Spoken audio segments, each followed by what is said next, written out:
Dalam hal ini pidana bisa menyasar dua pihak, yaitu pihak yang diduga menentukan dan pihak yang menuduh secara tidak. Itu kalau satu aset aja, misal kurang daftar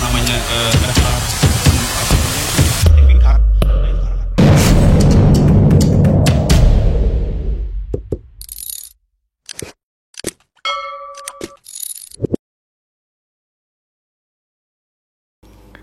Halo Bapak Ibu, saudara-saudari sekalian, lovers and haters. Salam cerdas Indonesiaku. Jumpa lagi kita pada kesempatan kali ini. Bagi Anda yang belum subscribe channel saya, silakan subscribe channel saya. Tekan loncengnya agar Anda dapat notifikasi setiap kali saya mengupload video-video saya. Oke, kali ini saya akan membahas trio kwek-kwek ya, Roy Panci, Tifa, dan Rismond yang semakin hari semakin cemas karena mereka sedang menghitung hari nih ya. Karena cemas akhirnya kemarin mereka mengunjungi Komnas HAM. Seakan-akan ngadu, dikriminalisasi. Nah, ntar kita lihat ya. Astaga. Sepertinya mereka yakin pasti akan dipenjara gitu ya, sehingga dia ngadu kemana-mana. Oke deh, nanti kita lihat itu ya. Seperti biasa kita lihat dulu yang numpang lewat cepet nih ya. Ini ada cuitan dari Sarah. Dia bilang, jadi gimana? Katanya, grup Pak JK, ya dalam kurung Sudirman Said, ya pecah dengan Pak Anies nih ceritanya. Wah, ya bagus lah ya. Oke lah, emang gue pikirin. Oke, nah, ini sudah pernah saya bahas ya beberapa bulan yang lalu. Ketika saya bahas ini saya dibully. Dipikirnya saya ini buzzernya Pak Agwan. Padahal bukan ya, saya cuma mengulas berita ya. Yang saya yakini itu benar ya. Dan memang benar. Nah kita lihat nih ya. Ada cuitan dari Kampungan Nora.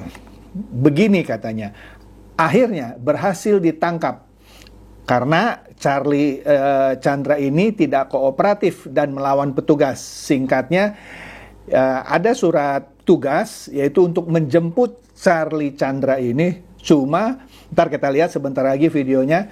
Charlie Chandra ini tidak kooperatif, tanda kutip malah seperti mempermainkan petugas ya dan melawan. Oleh karena itu ditangkaplah dia ya. Kita lihat nih, saksikan videonya. Yuk.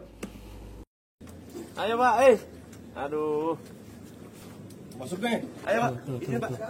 Iya Bapak keluar dulu, masuk sini. Mas Arif, ini Pak. Saya udah minta penundaan. Udah. Ayo, dikasih lengkap Pak. Ayo, ikut dulu. Ayo, cepat. Daripada dobrak ini, daripada rusak. Ayo Pak. Pak, kita ada surat perintah. Tolong kooperatif. Saya minta Nanti tolong kooperatif. Bapak dari kemarin ngelur-ngelur terus. Udah cepat. Cepat Pak. Nanti keluar sana sini.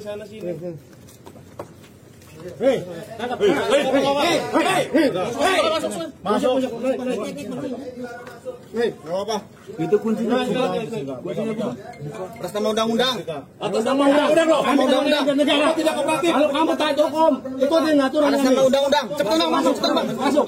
Alah, fingerprint lagi. Nah, udah, masuk. Video.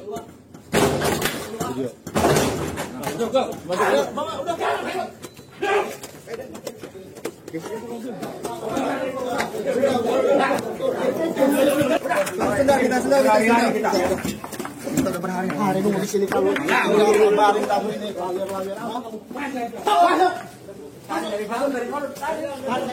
Udah dulu. Masuk.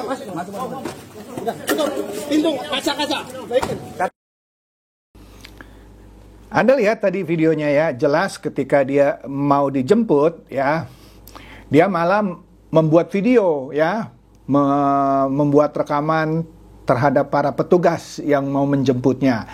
Ya, dia kemudian buat cuitan juga lah kalau saya lihat di Twitternya ya. Kemudian teman-temannya juga buat cuitan bahwa terjadi kekerasan, rumahnya didobrak. Ya, didobrak Anda lihat tadi kan ya. Ya, karena mau dijemput ya ngelawan, malah seperti mempermainkan ya, mengelabui. Oke ya, Anda bisa nilai sendiri. Kemudian kita lihat ini ya. cuitan dari Mu'annas Al-Aidid ya. Seperti yang sudah pernah saya bahas, dia menjelaskan lagi, ini singkat aja ya. Pemilik tanah itu adalah tepitnyo lah ya. Dan ahli warisnya mereka nggak pernah merasa menjual tanahnya ya.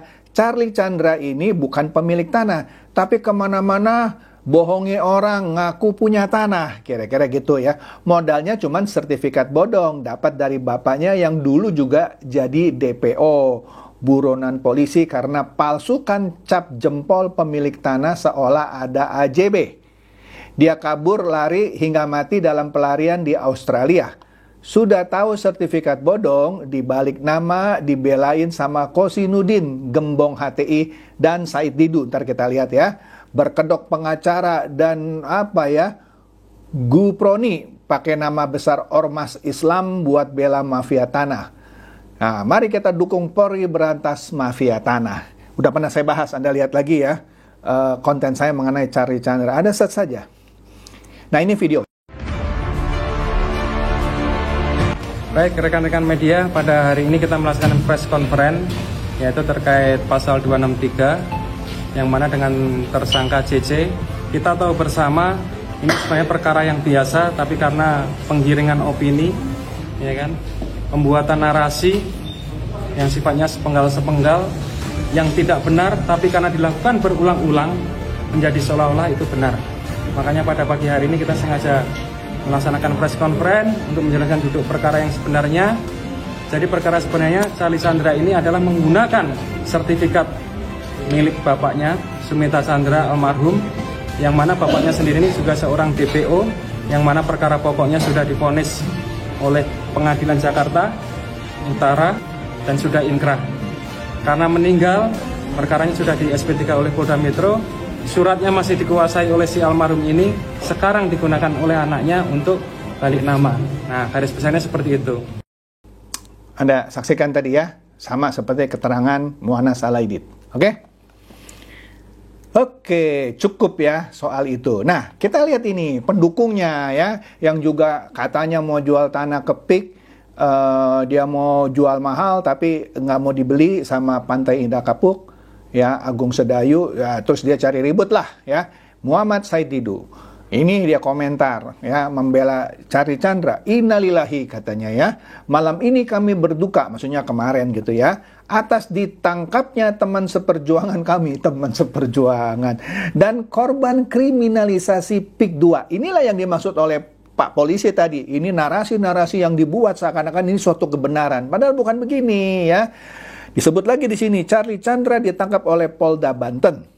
Mohon doa dan dukungan perjuangan kami melawan oligarki perampas tanah rakyat PIK 2. Lah bukan, tadi sudah disebut ya.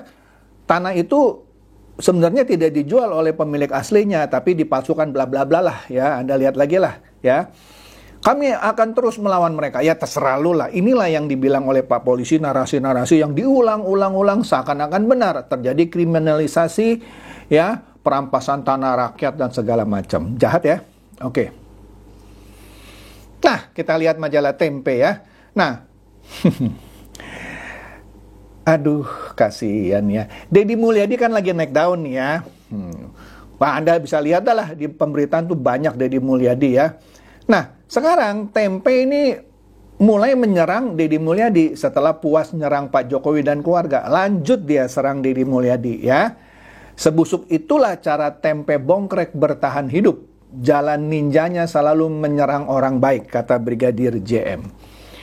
Vicky Yosi juga mencuit mengenai Deddy Mulyadi. Dia bilang, kalau sudah jadi cover olok-olok media bayaran, yaitu Tempo.co, berarti Anda sudah benar bagi bangsa dan negara. Karena diolok-olok sama si Tempe gitu ya. Karena majalah Tempe ini dibayar Soros untuk selalu menjatuhkan tokoh yang bekerja jujur untuk rakyat dan bangsa. Anda lolos Kang Deddy Mulyadi jadi pilihan rakyat. Ya karena kalau orang yang begini selalu diserang sama Tempe Bongkrek gitu maksudnya ya. Nah, saya suka ini Ade Armando ya.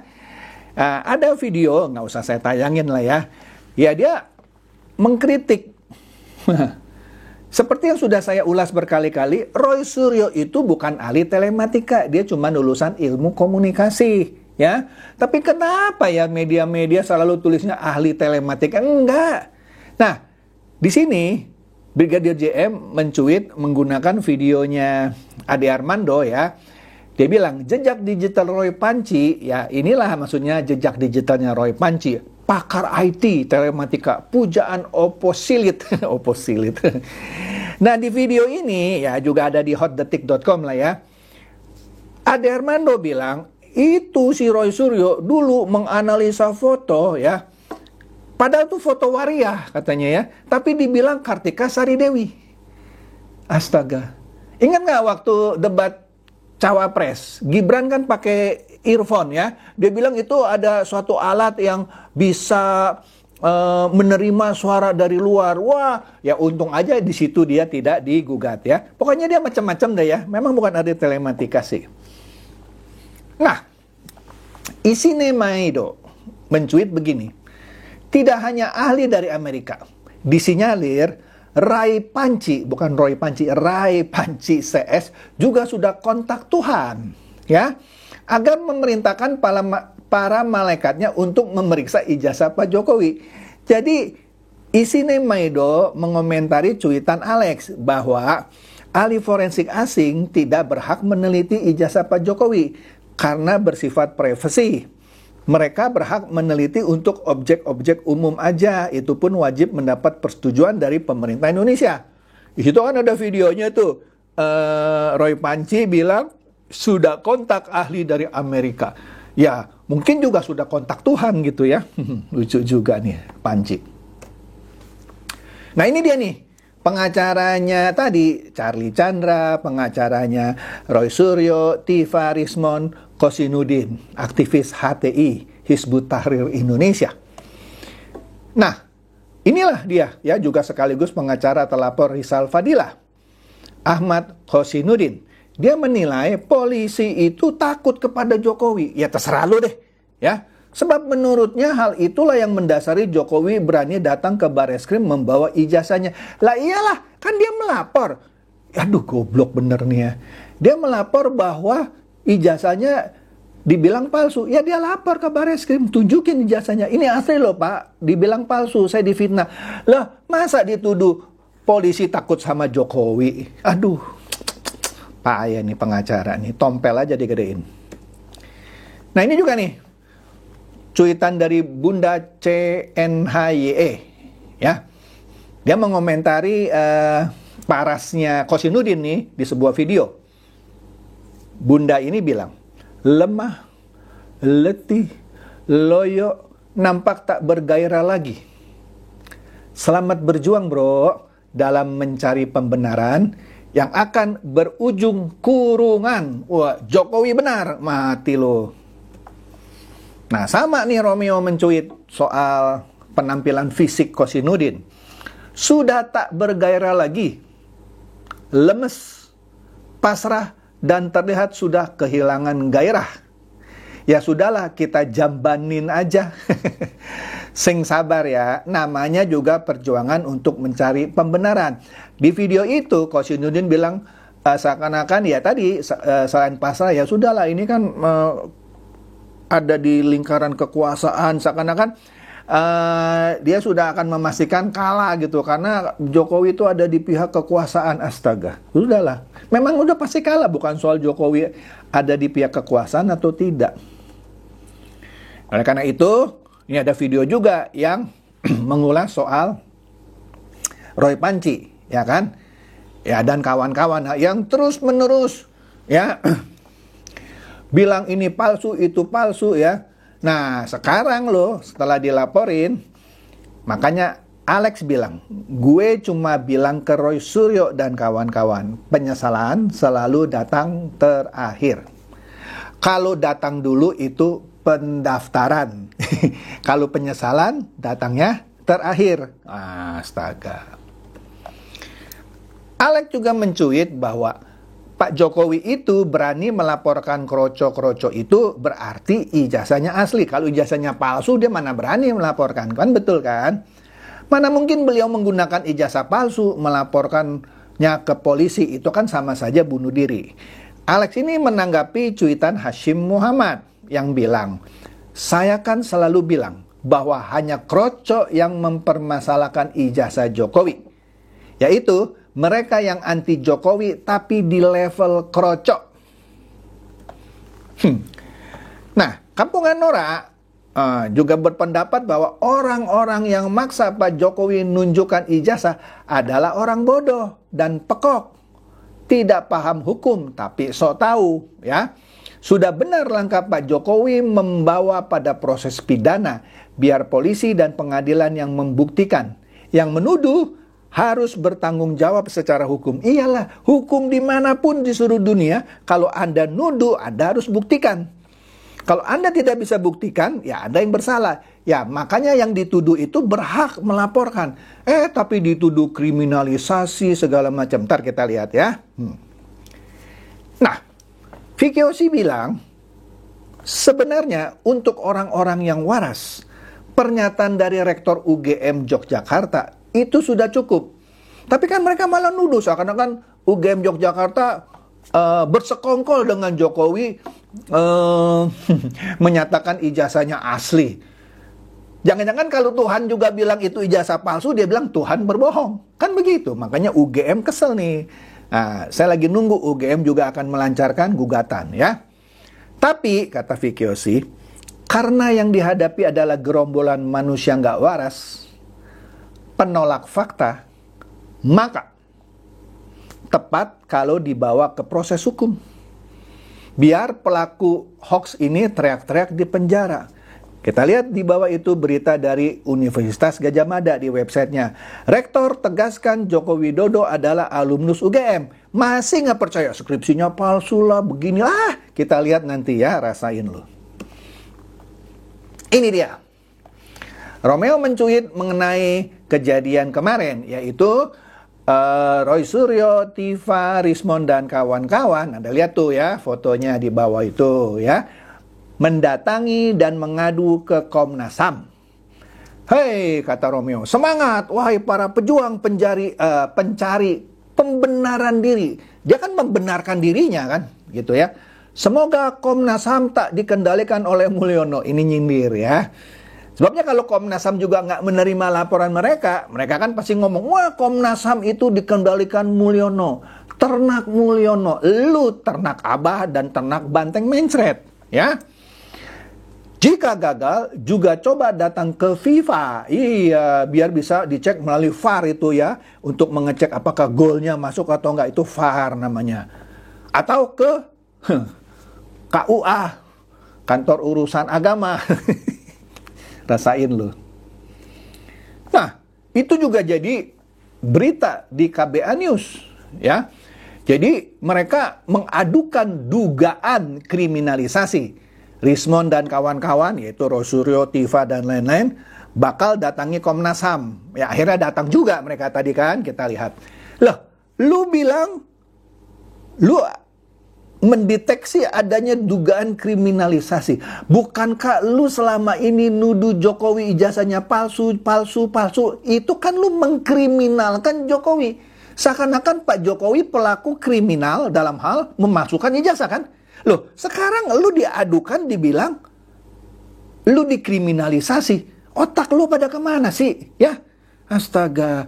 Ini iNews ID juga memberitakan hal yang sama. Roy Suryo dan kawan-kawan mengadu ke Komnas HAM. Buntut dilaporkan Jokowi ke Polda Metro. Ya, haknya Pak Jokowi. Haknya Pak Jokowi. Ya, kalau Anda bilang ijazah saya palsu, padahal ijazah saya asli, juga saya akan laporkan. Loh, terus kalau saya laporkan, ada ngadu ke Komnas HAM? Astaga.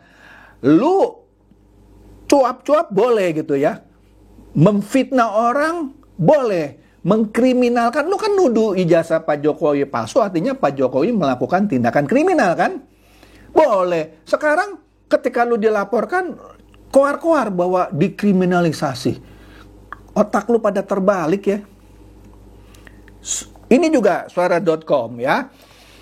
Ya, memberitakan hal yang sama. Dipolisikan, iya kan dipolisikan, dilaporkan ke polisi. Usai koar-koar ijazah palsu Jokowi. Lah lu koar-koar kan? Lu fitnah, lu nuduh, lu ngebully. Itu kan lu mengkriminalisasi Jokowi kan? Nah sekarang Roy Suryo dan kawan-kawan ke Komnas HAM. Kami dikriminalisasi, pret. Nah di sini kubu yang menuding ijazah milik Presiden Jokowi palsu, yaitu Roy Suryo, Rismon Sianipar, Tifa, Rizal Fadila, menyambangi kantor Komisi Nasional Hak Asasi Manusia, Komnas HAM, Rabu kemarin 21 Mei. Nah, kedatangan mereka ini bertujuan melaporkan adanya dugaan kriminalisasi. Padahal yang melakukan kriminalisasi mereka. Rizal Fadil misalnya, tangkap Jokowi, gantung.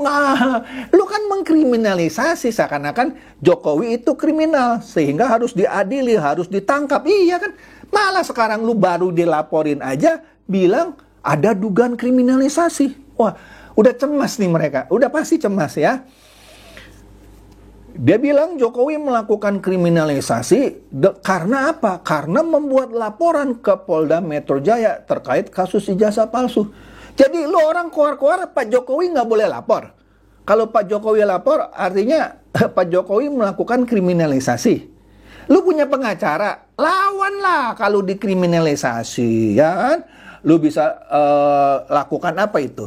Namanya pra-peradilan lah apa ya kan ditonton kan sama masyarakat, kita lihat saja ya kan ya. Pasti mereka kalau kalah bilang benar ini polisi diatur sama Mulyono, aduh udah capek deh. Jadi sekarang mereka mengkondisikan kisi-kisi yang mana mereka udah tahu mereka tuh pasti ditahan. Sehingga kalau benar mereka ditahan, mereka akan tuduh Komnas HAM tidak bela mereka.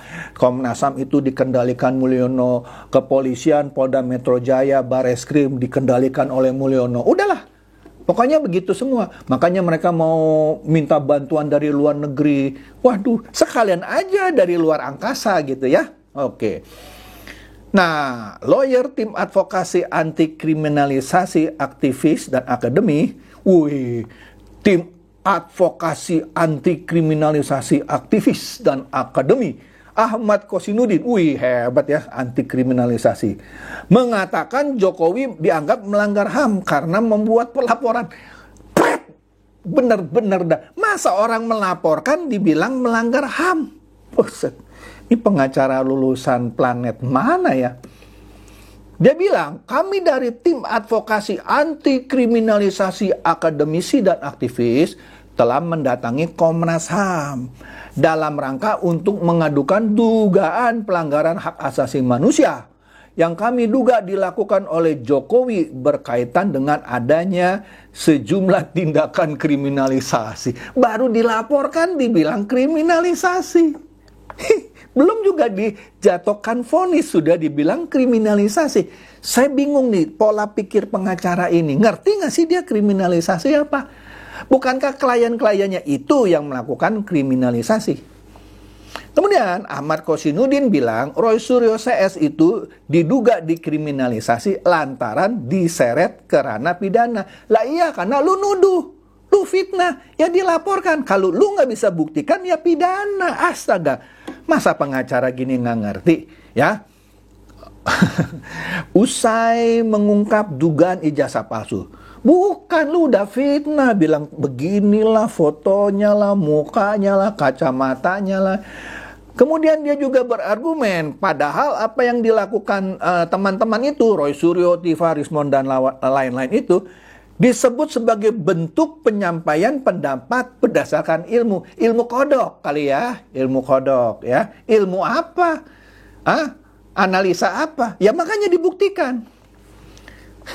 Kalau begini semua orang bebas menyampaikan pendapatkan berdasarkan ilmu, nanti sebentar lagi ada yang bilang ijazah SBY palsu, ya, ijazah Prabowo palsu, ijazah Gus Dur palsu, ya, ijazah Megawati palsu, ijazah Soeharto palsu, semuanya aja dibilang palsu.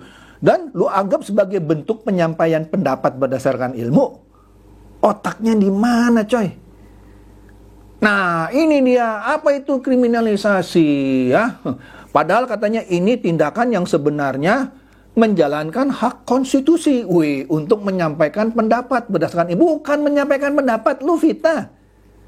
Kemudian ini katanya dipaksa menjadi ranah kejahatan atau pidana. Ya memang. Astaga. Wah, kemudian dia komplain karena digunakan pasal undang-undang ITE. Iyalah, karena lu menyampaikan di media sosial. Masa gitu nggak ngerti pengacara nih? Katanya undang-undang ITE tidak ada relevansinya. Ada, karena lu menyampaikan di media sosial. Ya, pernyataan fitnah tidak benar yang dinyatakan di media sosial, menjelek-jelekan orang lain, itu masuk ranah undang-undang ITE. Ya, dari mana bilang tidak ada hubungan dengan undang-undang ITE? Tidak ada relevansinya, ngaco banget ya. Capek juga nih. Oke, jadi itu saja dari saya ya. Saya udah nggak sabar ini ya. Minggu ini nih katanya ya. Kalau nggak hari ini, besok Jumat. Atau paling lambat minggu depan. Bareskrim akan gelar perkara. Ya, ini bakal tambah seru ya. Dan saya maunya setelah gelar perkara langsunglah ya ajukan ke persidangan. Ya. Itu saja dari saya, semoga ini mencerdaskan dan mencerahkan Anda semua. Silakan share video saya ini kepada teman-teman, sahabat atau kerabat supaya mereka tambah cerdas dan tercerahkan. Seperti biasa, terima kasih.